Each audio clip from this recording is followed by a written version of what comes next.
Церковь Преображения Господня находится на Михайловском кладбище в селе Яштуха.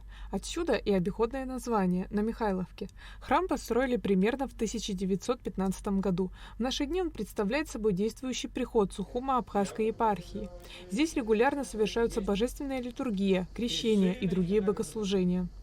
Мы как раз говорим о том, что мы хотим развивать паломнический туризм в Абхазии. Он развит, но есть немножко это все хаотично. Сейчас же мы хотим придать этому всему какую-то централизованность. И для того, чтобы правда, историческая правда, ничего это не нарушалось, мы соглашение подписывали с Организацией православной миссии и Ассоциацией гидов и экскурсоводов Абхазии. И хотим это наладить системно, правильно, чтобы вся эта история работала. Главная задача – показать нашу древнюю историю, цивилизацию, показать правильность, преподнести правильно абхазское древнее христианство и рассказать о нем, и чтобы люди, которые сюда приезжали, получали правдивую информацию. В феврале этого года Министерство туризма, Абхазская православная церковь и Международный благотворительный фонд «Православная гуманитарная миссия» подписали соглашение по вопросам организации и развития паломнической деятельности, в том числе по развитию туристических маршрутов паломнических поездок в Республике Абхазия.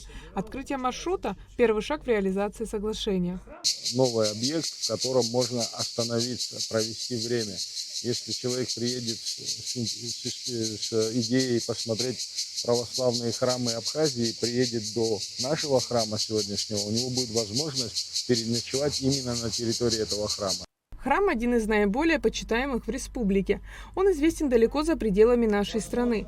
Ежегодно сюда приезжает множество паломников из Абхазии, России и других стран поклониться святыням, помолиться и посетить места упокоения известных православных старцев. Настоятель храма Преображения Господня иерей Никита выразил надежду на возрождение паломничества. Вообще церковь живет на что?